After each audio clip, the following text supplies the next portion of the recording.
学生们好，今天大家好吗？老师希望你们都很好。Oke, 今天我们继续我们的课。Hari ini kita kembali belajar melalui video edukasi yang Lausu berikan. 大家都准备水好了吗？ Penting untuk kalian lakukan, yaitu menonton video ini sampai habis. Kenapa? Karena dengan menonton video ini sampai habis, barulah kalian dapat memahami pelajaran yang akan kita pelajari hari ini. Yang perlu kalian tulis. Yang perlu kalian baca. Yang perlu kalian pahami. Yang perlu kalian amati. Yuk, bersama-sama kita amati. 我们的亲的学习好不好？ Semangat ya belajarnya.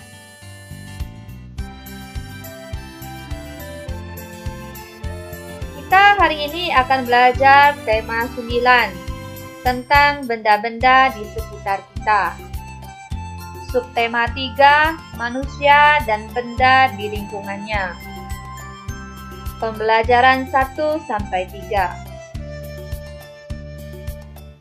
Tujuan pembelajaran. Tujuan pembelajaran bahasa Indonesia yaitu 1. Mengidentifikasi unsur-unsur dan ciri bahasa iklan media cetak dengan tepat. 2. Mengetahui jenis iklan dan informasi penting yang terdapat dalam iklan dengan tepat. Tujuan pembelajaran pendidikan kewarganegaraan yaitu mengetahui manfaat persatuan dan kesatuan dalam masyarakat dan mengetahui akibat yang timbul dari tidak adanya persatuan dan kesatuan. Tujuan pembelajaran ilmu pengetahuan alam yaitu 1. Mengidentifikasi zat tunggal dan mengelompokkan benda-benda ke dalam unsur atau senyawa dengan tepat. 2. Mengidentifikasi campuran homogen dan heterogen di lingkungan sekitar dengan benar. Tujuan pembelajaran ilmu pengetahuan sosial yaitu mengetahui pengaruh kegiatan ekonomi terhadap kesejahteraan masyarakat. Tujuan pembelajaran seni budaya dan prakarya yaitu mengidentifikasi karya seni rupa daerah.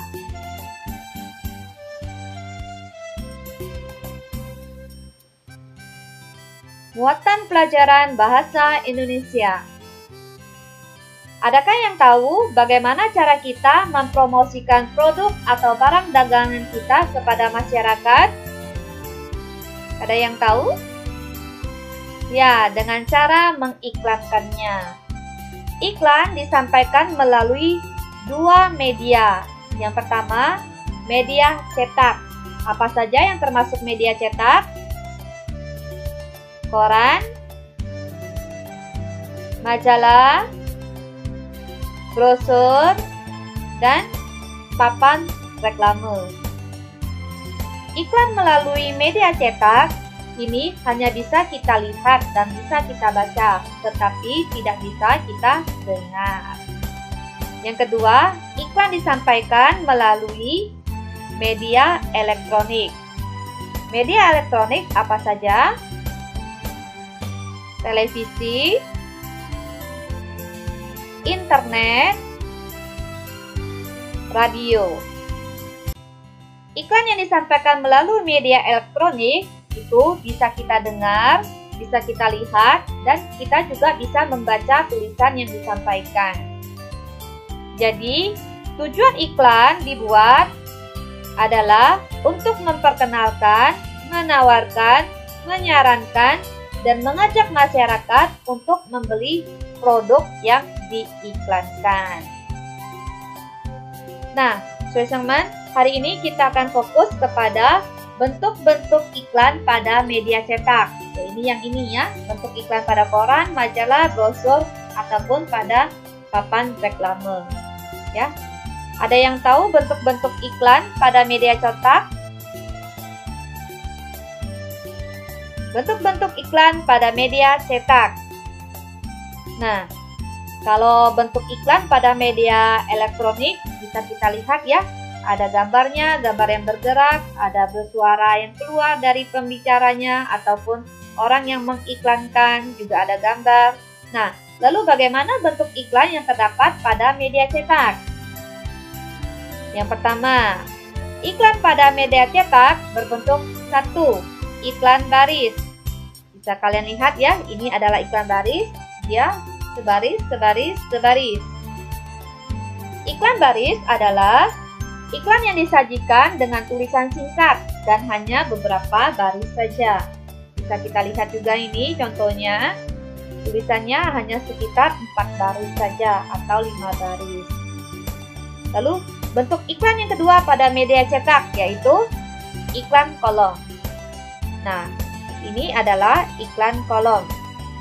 Iklan kolom adalah iklan yang berisi kata-kata dan gambar. Nah, kita bisa lihat ya di sini kata-katanya cukup panjang dibandingkan dengan iklan baris. Lalu iklan kolom memiliki gambar, iklan baris tidak memiliki gambar. Ya. Nah, sampai di sini adakah yang mengetahui perbedaan yang membedakan iklan baris dan iklan kolom? Apakah yang membedakan iklan baris dan iklan kolom? Ayo, siapa yang bisa membedakan iklan baris dan iklan kolom? Yuk, pikirkan kembali. Apa bedanya iklan baris dan iklan kolom? Nah, sekarang kita amati bersama gambar iklan baris dan iklan kolom di samping. Yang di atas ini adalah gambar iklan baris, yang di bawah adalah iklan kolom. Kita lihat dulu ya, ciri-ciri iklan baris. Yang pertama, biasanya disingkat untuk menghemat tempat dan biaya pemasangan iklan. Nah, ini apanya yang disingkat? Tulisannya yang disingkat. Kenapa? Karena semakin pendek tulisannya, maka biayanya semakin murah. Semakin panjang tulisannya, maka biayanya semakin panjang. Yang kedua, iklan baris penyusunannya disesuaikan pada tempat-tempat yang khusus. Tempat-tempat khusus yang bagaimana? Kita lihat. Di sini baris pertama ini adalah iklan tentang penjualan rumah. Maka dari baris atas sampai baris bawah itu adalah semuanya tentang iklan penjualan rumah. Baris kedua ini adalah iklan baris tentang penjualan motor. Maka dia dari atas sampai bawah, baris atas sampai bawah, ini adalah semuanya iklan tentang penjualan motor. Ciri yang ketiga, tidak disertai dengan gambar. Ya, iklan baris itu tidak disertai dengan gambar. Berbeda dengan iklan kolom. Ciri keempat, disertai nomor telepon penjual sehingga mudah dihubungi pembeli. Iklan baris biasanya hanya disertai nomor telepon penjual. Alamat tidak disertai. Kenapa? Karena alamat itu cukup panjang. Jika disertai alamat, maka biaya pemasangan iklannya bisa semakin besar. Oleh karena itu, iklan baris hanya dicantumkan nomor telepon. Nah, sekarang kita lihat ciri-ciri iklan kolom. Yang di bawah ini adalah iklan kolom. Bisa kalian lihat. Kita lihat bersama. Apakah ciri-ciri iklan kolom? Yang pertama, berisi kata-kata dan gambar. Sama dengan iklan baris, iklan kolom juga berisi kata-kata. Juga ada kalimat.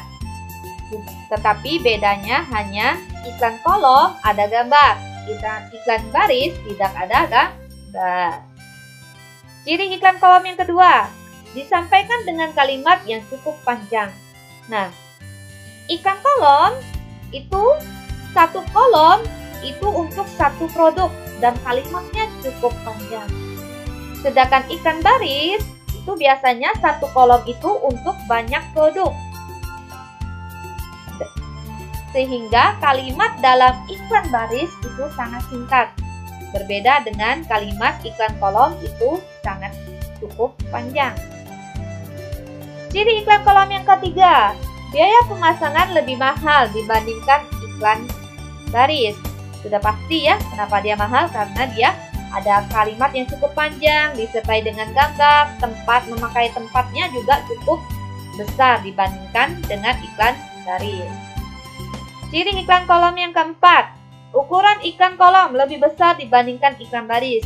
Nah, bisa kita lihat ya, kalau iklan kolom, satu baris ini untuk satu produk. Sedangkan iklan baris, satu kolom ini untuk beberapa produk.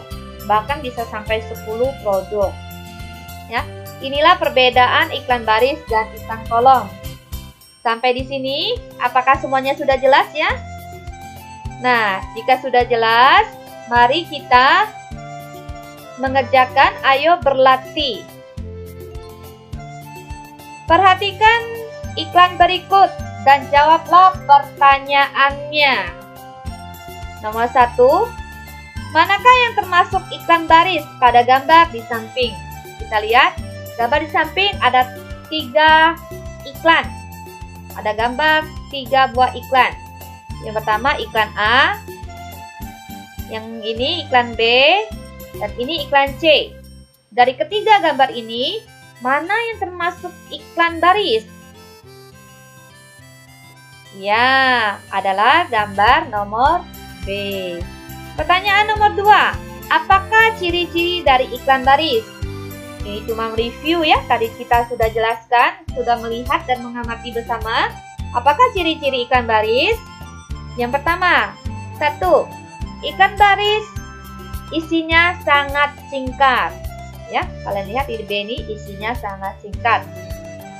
2, penyusunan iklan disesuaikan pada tempat-tempat khusus. Ya. Ketiga, iklan tidak disertai dengan gambar. 4, iklan disertai dengan nomor telepon penjual. Oke. Pertanyaan nomor 3, manakah yang termasuk iklan kolom pada gambar di samping?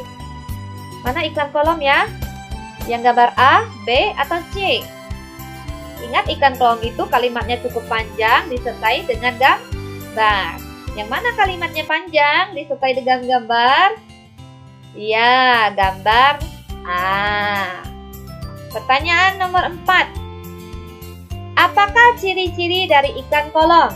Ini juga kita mereview tadi. Ciri-ciri iklan kolom adalah 1, isi iklan berisi kata-kata dan gambar. 2, isi iklan disampaikan tanpa ada kata-kata yang singkat. Kata-katanya cukup panjang ya. 3, ukuran iklan kolom lebih besar daripada iklan baris. 4, biaya pemasangan iklan kolom lebih mahal daripada iklan baris. Pertanyaan nomor 5. Apakah tujuan dari iklan A? Nah, ini ada gambar nih iklan A. Iklan A adalah iklan kolom. Apakah tujuannya? Yuk, mari kita baca dulu ya isi iklannya. Are you ready? Try out. TK, SD, MI lulus dengan nilai terbaik. Pendaftaran Gramedia. Biaya pendaftaran 80.000. Tersedia tempat dan waktu, Minggu 4 Februari 2018. Info lebih lanjut hubungi nomor telepon 0821 791 88740. Tempat terbatas. Jadi iklan A ini tujuannya adalah apa ya? Mengajak siswa tingkat SD atau MI untuk ikut tryout di Gramedia. Pertanyaan nomor 6. Tuliskan kalimat yang menarik yang ada pada iklan C. Kita lihat iklan C. Iklan C ini cukup simpel ya, katanya cuma kalimatnya cuma pendek. Yang paling besar ini otomatis adalah kalimat yang paling menarik. Biasanya kalimat menarik itu adalah kalimat judulnya, ya, headline-nya. Jadi kalimat yang menarik pada iklan C adalah buku UN terbaik ya Erlangga. Pertanyaan nomor 7. Buatlah kalimat menarik untuk iklan produk buku cerita anak. Nah, gimana nih cara buat kalimat yang menarik untuk buku cerita anak Jadi sehingga memikat orang lain untuk membelinya. Kita lihat ya. Koleksi buku bacaan untuk menemani harimu. Ini cukup menarik ya. Jadi kalau kamu bosen, berarti bacalah buku bacaan. Ya. Jago, jenius, pintar berbahasa Inggris. Nah, ini cukup menarik ya. Jadi kalau mau jago, mau jenius, katanya harus pintar bahasa Inggris. Seperti itu. Oke, kita lanjut pada materi selanjutnya. Unsur-unsur pada iklan. Apa aja unsur-unsur pada iklan ya? Di dalam iklan itu bagian-bagiannya apa aja? Nah, kita simak dulu ya. Kita lihat brosur iklan ini, gambar iklan ini. Ini adalah iklan, gambar iklan. Kita lihat ada apa aja di sini ya. Kita amati bersama. Yang pertama, nah ini gambar apa ya? Ini tulisan apa ya? Nah, itu adalah judul iklan atau nama produk. Judul iklan biasanya ukuran tulisannya paling besar daripada teks yang lain. Ya, karena iklan itu yang menarik itu dilihat dari judulnya. Maka judulnya harus yang paling besar daripada keterangan lainnya. Lalu unsur apa lagi yang terdapat pada iklan? Nah, ini unsur apa ya? Ada apa ini ya? Ini ada apa ya? Yang kedua, unsur kedua adalah gambar yang menarik. Jadi pada iklan terdapat gambar. Unsur yang ketiga. Nah, ini apa ya? Tulisan apa yang langsung lingkari, yang langsung kotak ini ya? Jadi unsurnya yang ketiga yaitu ada kalimat iklan. Lalu unsur apa lagi yang terdapat pada iklan? Nah, di sini dilihat ya. Di sini, lalu di sini. Ini adalah apa ya? Ya, unsur yang keempat adalah alamat dan nomor telepon. Alamat dan nomor telepon dicantumkan agar memudahkan pembaca untuk mencari informasi mengenai produk. Nah, sekarang kalian sudah mengetahui unsur-unsur iklan. Selanjutnya kita akan memahami kriteria-kriteria bahasa dalam iklan. Bagaimana ya bahasa yang menarik dalam iklan itu? Bagaimana bikin bahasa yang singkat, padat, sehingga orang lain bisa membeli produk yang kita iklankan? Bagaimana kriteria bahasa dalam iklan? Yang pertama, menggugah. Artinya, iklan dibuat dengan mencermati kebutuhan pembaca, sehingga dapat memberikan solusi. Lalu, kriteria yang kedua, informatif. Artinya, kata yang digunakan harus jelas dan tidak keluar dari fokus kebutuhan pembaca. Kriteria yang ketiga, menarik. Artinya, rangkaian kata pada iklan harus membuat pembaca tertarik dengan produk yang diiklankan. Kriteria yang keempat, yaitu mengedepankan bagian-bagian penting. Artinya, seperti apa bagian yang penting? Berarti yang pentingnya ditulisin apa keunggulannya. Apakah ada potongan harga atau promosi dari produk yang ditawarkan? Itu namanya adalah mengedepankan bagian-bagian penting. Oke, sekarang kita beralih kepada ayo berlatih. Nah, yuk kita berlatih sekarang ya. Cermati iklan di samping, kemudian kerjakan soal-soalnya. A. Apakah bentuk iklan di samping? Yuk perhatikan iklan di sini ya. Apakah bentuk iklannya? Iklan ada dua ya. Iklan apa yang tadi? Iklan kolom atau iklan baris. Nah, ini iklan apa ya? Ada kalimatnya yang cukup panjang. ada juga gambarnya. Berarti ini adalah iklan kolom. B. Tulislah ciri-ciri yang ada pada iklan di samping. Jadi maksudnya adalah ciri-ciri iklan kolom. Kita review lagi. Ciri-ciri iklan kolom. 1. Iklan berisi kata-kata dan gambar. 2. Iklan yang disampaikan tanpa ada kata-kata yang singkat. Maksudnya itu kata-katanya cukup panjang. 3. Ukuran iklan kolom lebih besar dibandingkan dengan iklan baris. Biaya pemasangan iklan kolom lebih mahal dibandingkan dengan biaya iklan baris. Kenapa lebih mahal? Seperti yang saya bilang tadi ya, lebih mahal karena dia memakai tempat yang cukup besar, kalimatnya cukup panjang. Jadi semakin panjang kalimat, semakin besar tempat yang digunakan, maka biaya iklan tersebut semakin mahal. Pertanyaan C. Menurutmu, bagaimana bahasa yang digunakan pada iklan tersebut? Bagaimana bahasanya? Yuk, baca dulu bersama. Belajar enggak harus dari buku teks. Belajar tidak hanya dari buku teks ya. Jadi dia promo apa? Atlas Dunia untuk anak-anak. Oh, malah ada link internetnya. Link internet. Jadi kita selain bisa baca dari buku, kita juga langsung bisa akses di internet. Jadi bagaimana bahasa yang disampaikan iklan di samping?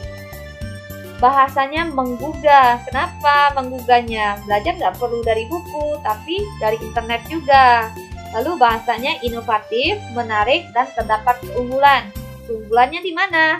Tidak hanya buku, kita tidak hanya mencari pengetahuan dari buku, tetapi juga bisa diakses melalui internet. Pertanyaan D. Tuliskan kesimpulan dari teks di samping. Kesimpulannya apa ya? Kesimpulannya otomatis dari judul iklannya. Belajar tidak harus dari buku. Oke. Next. Nomor 2. Buatlah iklan dari deskripsi berikut. Kita baca dulu deskripsinya bersama. Sekolah SD Erlangga ingin memberikan biaya pendidikan gratis kepada para siswa berprestasi. Sekolah tersebut ingin membuat iklan dengan tujuan mengundang anak-anak SD Erlangga ikut serta dalam beasiswa tersebut. Caranya adalah dengan mengumpulkan dan sertifikat kejuaraan jika ada. Waktu pengumpulan paling lambat 21 Mei 2018. Jadi bagaimana cara buat iklannya? Kita disuruh buat iklan. Ada yang bisa berdasarkan deskripsi ini? Nah, ini contoh dari Lausu berikan ya. Nah, ini contoh iklan berdasarkan deskripsi yang ini. Jadi, inilah iklan tentang iklan ini deskripsinya tentang jalur beasiswa prestasi. SD Erlangga memberikan beasiswa kepada siswa berprestasi. Jadi, ini kita sampaikan gambar-gambarnya. Lalu kita sampaikan nama sekolahnya, judulnya juga menarik. Jalur beasiswa prestasi. Syaratnya juga kita lampirkan, jangan lupa nih. Nomor telepon, alamat, kita sampaikan. Ada yang tahu?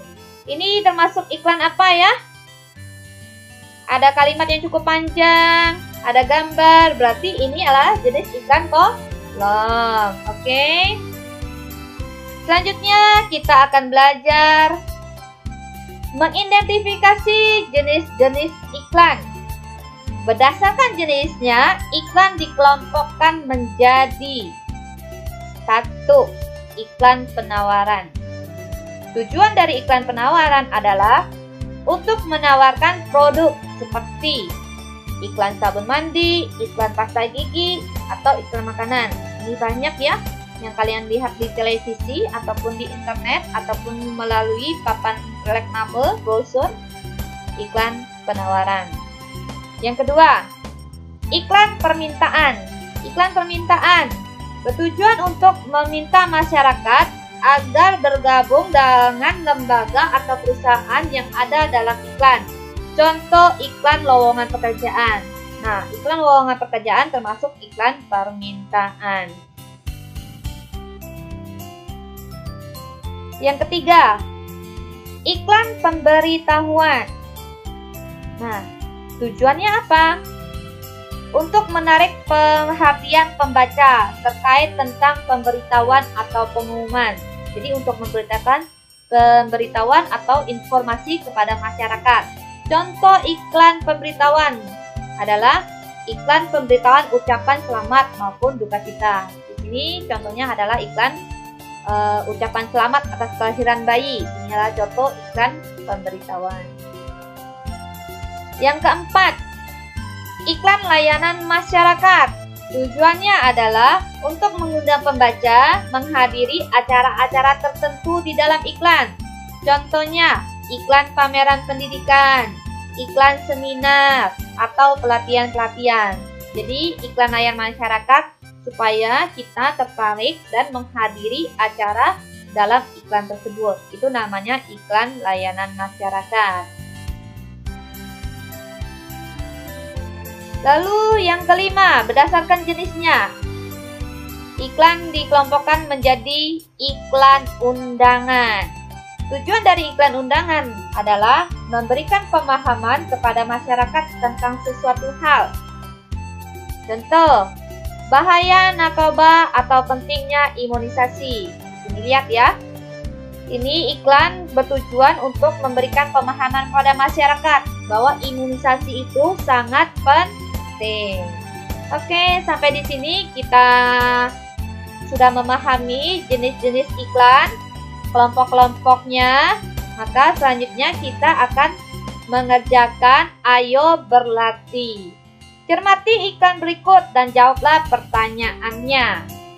Nomor 1. Apakah isi iklan di samping?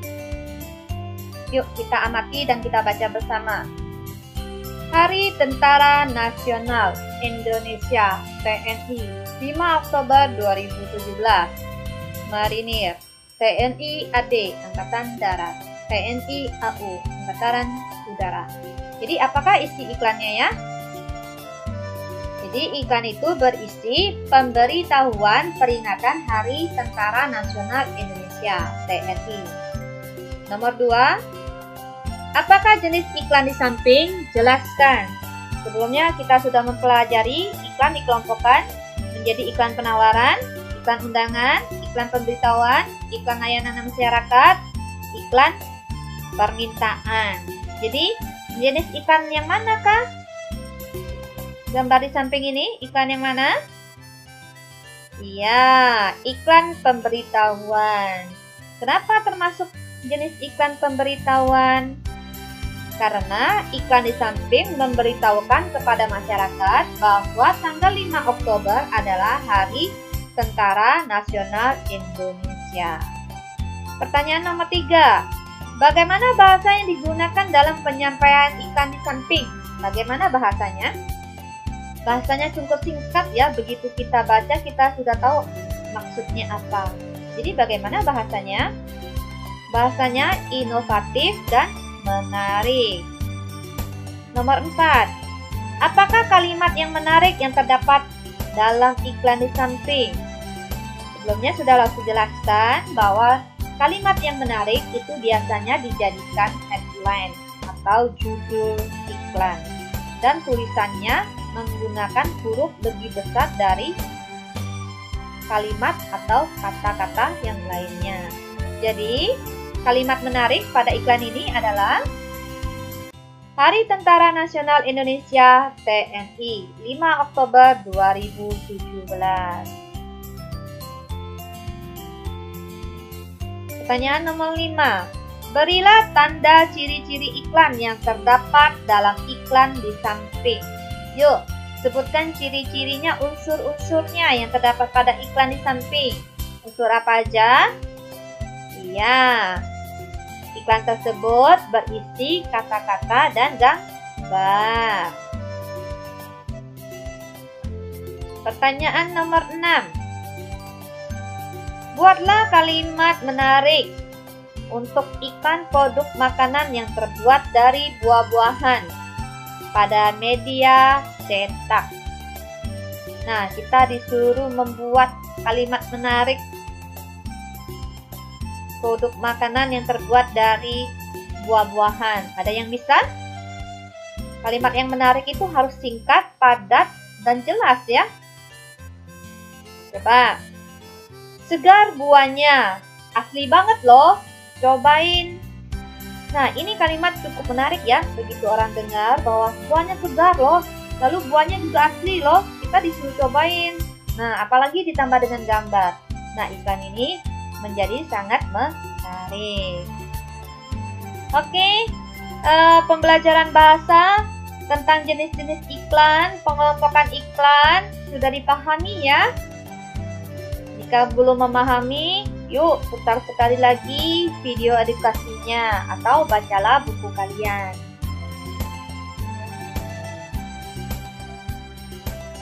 Muatan pelajaran ilmu pengetahuan alam. Amatilah iklan di bawah ini.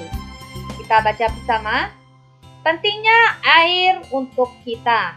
Tubuh membutuhkan 2-2,5 liter 8-10 gelas air per hari. Ciri air sehat, jernih, tidak berbau, tidak berasa. Dari iklan di samping, kita dapat mengetahui bahwa air sangat penting untuk kebutuhan hidup manusia. Lalu, adakah yang tahu dari mana air terbentuk? Adakah yang tahu? Air merupakan zat tunggal. Air terbentuk dari hidrogen dan oksigen. Pada kesempatan ini kita akan mempelajari lebih lanjut apa itu zat tunggal. Mengelompokkan benda-benda zat tunggal. Apa itu zat tunggal? Ada yang tahu? Zat tunggal adalah materi yang hanya tersusun atas satu jenis zat. Zat tunggal dibedakan menjadi dua, yaitu 1. Unsur 2. Senyawa. Unsur adalah zat tunggal yang paling sederhana dan tidak dapat diuraikan lagi melalui reaksi kimia. Unsur juga dibedakan menjadi dua, yaitu unsur non-logam dan unsur logam. Contoh unsur non-logam yaitu oksigen, hidrogen, nitrogen, belerang, karbon. Contoh unsur logam yaitu besi, aluminium, emas, perak, tembaga, timah. Senyawa adalah zat tunggal yang dapat diuraikan kembali menjadi zat yang lebih sederhana melalui reaksi kimia. Jadi senyawa ini terbentuk dari dua atau lebih unsur dan sifat asli dari unsurnya tidak terlihat lagi. Contoh senyawa. Air putih tersusun dari dua unsur, hidrogen dan oksigen. Hidrogen dan oksigen digabungkan membentuk air putih. Sifat asli dari hidrogen dan oksigen tidak terlihat lagi. Air putih mempunyai sifatnya tersendiri. Contoh yang kedua, garam. Garam merupakan senyawa.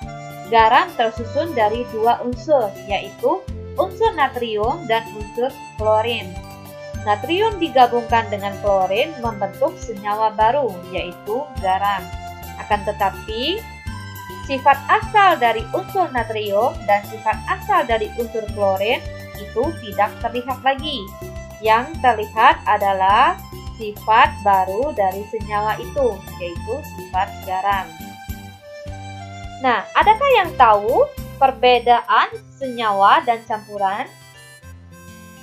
Senyawa terbentuk dari dua unsur atau lebih, dan sifat asal unsur penyusunnya tidak terlihat lagi. Contoh, air adalah senyawa. Air tersusun dari unsur hidrogen dan unsur oksigen. Hidrogen digabungkan dengan oksigen membentuk senyawa baru, yaitu air. Akan tetapi, sifat asal dari unsur hidrogen dan sifat asal dari unsur oksigen itu tidak terlihat lagi. Yang terlihat adalah sifat baru dari senyawa itu, yaitu sifat air. Sedangkan campuran adalah gabungan dua zat tunggal atau lebih yang sifat asalnya tidak terlihat. Jadi campuran bisa gabungan dari senyawa dengan senyawa, senyawa dengan unsur, ataupun unsur dengan unsur. Contoh campuran. Yang pertama itu larutan air dan minyak. Air jika digabung dengan minyak, air dicampur dengan minyak, maka sifat asal dari air, sifat asal dari minyak itu tidak hilang. Itu dinamakan campuran. Lalu contoh yang kedua, air hangat digabung dengan teh celup, digabung dengan gula. Ini adalah campuran. Kenapa? Karena sifat asal dari teh dan gula masih tetap ada. Sehingga kita dapat merasakan rasa pahitnya teh dan manisnya gula. Jadi sifat asalnya itu tidak hilang. Ini namanya adalah campuran. Sedangkan senyawa tadi itu sifat asal dari unsur penyusunnya itu tidak terlihat lagi. Sampai di sini paham ya apa perbedaan dari senyawa dan campuran? Ya, jika sudah paham, yuk mari kita berlatih. Ayo berlatih. Perhatikan nama benda-benda berikut. Kelompokkan nama benda-benda berikut ke dalam unsur atau senyawanya. Jadi di sini ada beberapa unsur ataupun senyawa, nama benda-benda. Kita disuruh untuk mengelompokkan benda-benda ini apakah dia termasuk dalam unsur ataupun senyawa. Yuk, mari kita kelompokkan. Ingat ya, yang tadi unsur itu adalah zat tunggal yang paling sederhana. Dia tidak bisa diuraikan lagi. Sedangkan senyawa adalah zat tunggal yang dapat diuraikan lagi melalui reaksi kimia. Oke, yang pertama emas. Emas termasuk unsur atau senyawa. Emas dapat diuraikan lagi atau tidak ya? Ya, emas itu termasuk unsur. Dia tidak bisa diuraikan lagi. Emas termasuk unsur logam. Yang kedua, perak. Perak termasuk unsur atau senyawa. Perak bisa diuraikan atau tidak? Perak termasuk unsur karena perak tidak bisa diuraikan lagi. Perak termasuk unsur non-logam. Yang ketiga, garam dapur. Garam dapur termasuk unsur atau senyawa? Garam dapur itu termasuk senyawa. Kenapa? Karena garam dapur itu dapat diuraikan lagi menjadi natrium dan klorin. Garam dapur terdiri tersusun atas unsur natrium dan unsur klorin. Madu lebah. Madu lebah juga termasuk senyawa karena madu lebah itu terdiri dari dua unsur, yaitu monosakarida fruktosa dan glukosa. Jadi kalau madu lebah bisa diuraikan lagi menjadi zat yang lebih sederhana, yaitu glukosa dengan reaksi kimia. Gula pasir. Gula pasir juga sama. Gula pasir juga termasuk senyawa karena gula pasir dapat diuraikan lagi menjadi lebih sederhana melalui reaksi kimia. Gula pasir dapat diuraikan menjadi fruktosa dan glukosa. Oksigen. Oksigen termasuk unsur karena kenapa? Oksigen tidak dapat diuraikan lagi.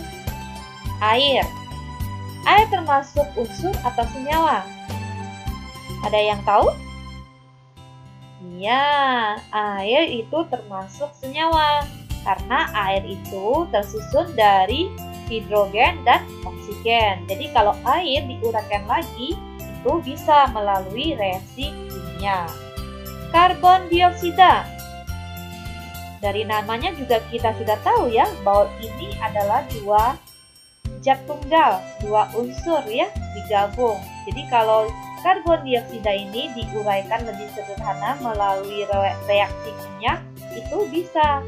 Oleh karena itu, karbon dioksida termasuk senyawa. Pemanis gula. Pemanis gula berarti sama saja ya dengan gula pasir. Itu juga termasuk senyawa karena dia bisa diuraikan lagi melalui reaksi kimia menjadi glukosa dan fruktosa. Soal nomor 2. Ibu membuat larutan garam. Sebelumnya, ibu menyiapkan bahan-bahan seperti air hangat dan garam dapur. Pertanyaan A. Berdasarkan cerita di atas, manakah yang merupakan zat tunggal? Di sini ada dua materi ya, yaitu air dan garam. Nah, manakah yang merupakan zat tunggal? Ya, air dan garam dapur merupakan zat tunggal. Pertanyaan B. Termasuk ke dalam unsur atau senyawakah garam dapur tersebut? Ayo, garam dapur itu termasuk unsur atau senyawa. Apakah garam dapur dapat diuraikan lagi menjadi senyawa yang lebih sederhana melalui reaksi kimia? Iya, maka garam dapur adalah senyawa. Pertanyaan C. Tuliskan perbedaan unsur dan senyawa beserta masing-masing contohnya. Ini kita review lagi perbedaannya. Unsur adalah zat tunggal yang paling sederhana dan tidak dapat diuraikan lagi melalui reaksi kimia.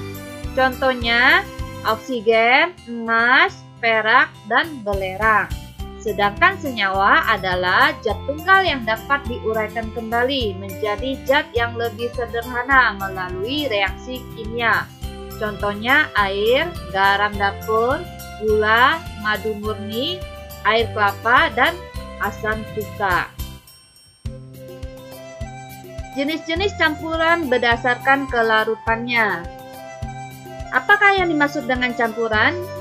Ada yang masih ingat? Yuk kita mereview lagi. Campuran adalah materi gabungan dua zat tunggal atau lebih yang sifat asalnya tidak hilang. Yaitu zat tunggalnya itu berupa apa? Senyawa dengan senyawa bisa juga, atau senyawa dengan unsur, atau unsur dengan unsur. Berdasarkan kelarutannya, campuran dibedakan menjadi dua. Yang pertama, campuran homogen. Apa itu campuran homogen? Campuran dua atau lebih zat yang terlarut sempurna. Contohnya, air dan gula. Ini adalah zat tunggal, senyawa air dan senyawa gula. Jika air dicampur dengan gula, maka campurannya akan terlarut sempurna. Akan tetapi sifat asalnya tidak hilang, yaitu sifat asal zat tunggal air dan gula itu tetap ada. Yang kedua, garam dan air. Jika garam digabungkan dengan air, maka akan tercampur sempurna. Itu namanya campuran homogen. Yang kedua, campuran heterogen. Apakah campuran heterogen? Campuran heterogen adalah campuran dua atau lebih zat yang tidak terlarut sempurna. Tentu saja sifat asalnya tidak hilang ya. Contoh, air dan pasir jika digabungkan, dicampurkan, maka tidak akan terlarut sempurna. Endapan-endapan pasirnya tetap ada. Makanya disebut campuran heterogen. Contoh yang kedua, air dan minyak. Ini juga sama. Jika dicampurkan itu tidak sempurna. Kenapa? Endapan minyak itu tetap ada. Sampai di sini semuanya jelas? Ayo berlatih. Perhatikan ulasan berikut. Kerjakan soal untuk setiap ulasannya. A. Coba amati segelas air sabun. Cairan sabun tercampur sempurna dengan air. Selain itu, tidak ada endapan dalam campuran tersebut. Termasuk campuran apakah peristiwa ini? Berikan penjelasannya. Termasuk campuran apa? Tidak ada endapannya. Jadi ini termasuk campuran homogen karena Semua benda tercampur sempurna dan tidak menyisakan endapan dari sabun. Ulasan B. Coba amati segelas air yang di dalamnya terdapat serbuk daun teh. Apakah serbuk daun teh dapat larut dengan sempurna sehingga larutan terlihat jernih? Termasuk campuran apakah peristiwa ini? Berikan penjelasannya. Jadi, air dicampur dengan serbuk daun teh, apakah dia terlarut sempurna? Tidak. Jadi peristiwa ini termasuk campuran heterogen karena tidak semua benda tercampur sempurna dan masih menyisakan endapan dari serbuk daun teh pada bagian dasar gelas. Ulasan C. Kuah bakso yang dicampur dengan beberapa tetes kecap dan cuka kemudian diaduk sampai rata. Kuah bakso yang sudah dicampur dengan kecap tampak berubah warna menjadi gelap. Rasanya pun menjadi manis dan asam. Selain itu, tidak ada endapan yang berasal dari kecap dan cuka. Termasuk campuran apakah peristiwa ini? Berikan penjelasannya. Jadi ini termasuk campuran homogen karena semua benda tercampur sempurna dan tidak menyisakan endapan dari kecap maupun cuka. Oke, sudah paham ya apa yang disebut dengan senyawa, unsur, ataupun campuran? Bisa membedakan antara senyawa, unsur, maupun campuran? Ya, kalau kurang paham boleh diputar lagi video pembelajaran ini. Oke, sampai di sini untuk muatan IPA. Selanjutnya di bagian video part 2 kita akan belajar bersama untuk muatan SBDP, PKN, dan IPS. Yuk, kita lanjutkan tonton video part keduanya.